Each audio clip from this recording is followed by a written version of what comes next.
உலகமெங்கும் பரவி கிடக்கின்ற என் தமிழ் சொந்தங்களே அனைவருக்கும் வணக்கம். இன்றைய நட்சத்திர தேடலில் நாம் பார்க்க இருப்பவர் நடிகர் கேப்டன் ரஞ்சன். மங்கம்மா சபதம் செய்த புரட்சி. ஆங்கில பாணியில் வசுந்தரா தேவி பாட்டு நடனம். பாருங்கள், நிகழ்ச்சிக்கு போவோம். ஜெமினி தயாரித்த மங்கம்மா சபதத்தில் வசுந்தரா தேவி ஆங்கில பாணியில் பாடிய பாட்டும் ஆடிய நடனமும் பெரும் பரபரப்பை உண்டாக்கின. 1943ஆம் ஆண்டு ஏப்ரலில் வெளிவந்த ஜெமினியின் மங்கம்மா சபதம் வகை ஹிட் திரைப்படம். இது ரஞ்சனும் வசுந்தரா தேவியும் வைத்தியந்தி மாலாவின் தாயார் ஜோடியார் நடித்தனர். கதாநாயகி ஒரு ஏழை பெண், ஆனால் துணிச்சல் மிக்கவள். அந்த நாட்டு இளவரசன் ஒரு பெண் பித்தன். பெண்களை குனிய வைத்து பச்சை குதிரை தாண்டுகிற பேர்வழி. மங்கம்மாவிடம் அவன் கைவரிசை பலிக்கவில்லை. அவன் நகர்ந்து கொள்ள கீழே விழுகிறான். அவமானம் அடைந்த அரசன் உன்னை மணந்து வாழை வெட்டி ஆக்குவேன் என்று சபதம் செய்கிறான். உனக்கு தெரியாமல் உன்னிடமே ஒரு குழந்தையை பெற்று அவன் வளர்ந்ததும் அவன் கையாலேயே உன்னை சவுக்காண்டு அடிக்க வைப்பேன் என்று சொல்கிறான் என்று மங்கம்மா எதிர் சபதம் செய்கிறார். அரசன் மங்கம்மாவை மணந்து சிறையில் அடைக்கிறான். மங்கம்மா தன் தந்தை உதவியுடன் சுரங்கம் அமைத்து ஜிப்சி அழகியாக மாறி ரஞ்சனை மயக்கி குழந்தைக்கு தாயாகிறாள். குழந்தைய பெரியவனாகி அரசனை சவுக்கால் அடிக்கும் போது மங்கம்மா வந்து நான் தான் ஜிப்சி பெண் என்று கூறுகிறாள். திருந்திய மன்னனும் மங்கம்மாவும் வந்து சேர்கின்றார்கள். இந்த கதை கடும் விமர்சனத்துக்கு உள்ளாகியது. மனைவியே கண்ணனிடம் அபிசாரம் செய்த கதை போல் இருக்கிறது என்று சில பத்திரிகைகள் எழுதின.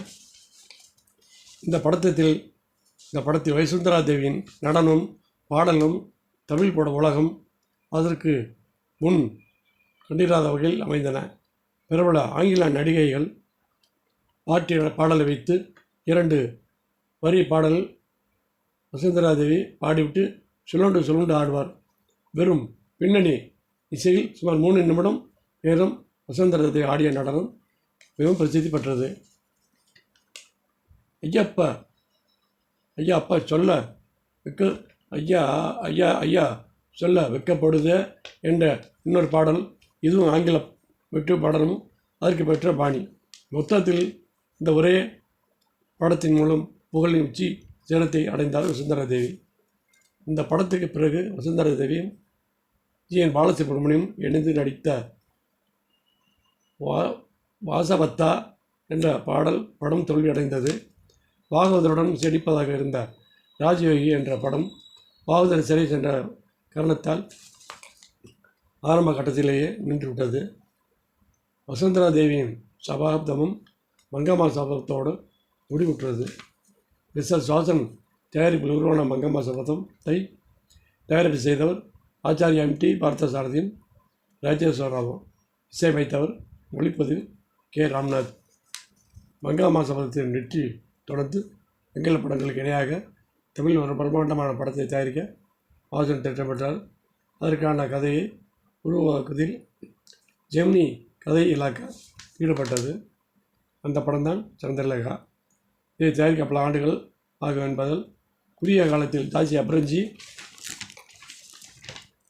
இஸ்மாலினி ஆகிய படங்களை தயாரித்தார் எஸ்.எஸ். வாசன்.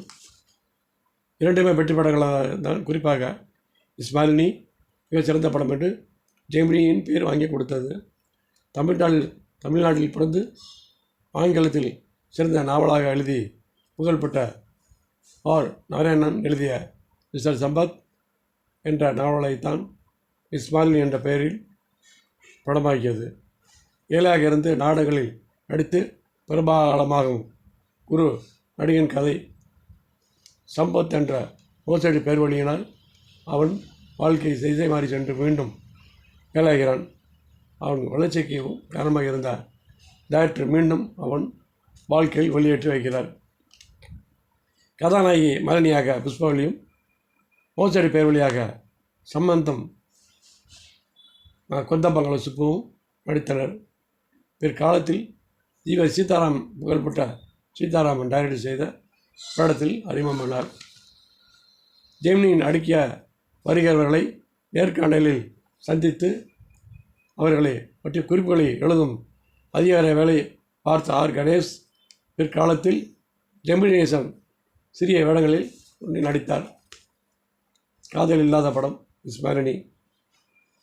கதையை பல ஆண்டுகளுக்கு மிஸ்டர் சம்பத் என்ற பெயரில் படமாக்கி சம்பத்தாக நடித்தார். இந்த சமயத்தில் செந்தலையா திரைப்படத்தை தயாராகிவிட்டது. படப்பிடிப்பு வேலைகள் சூடுபிடித்தன. வாழ்க கேப்டன் ரஞ்சனின் புகழ். வணக்கம்.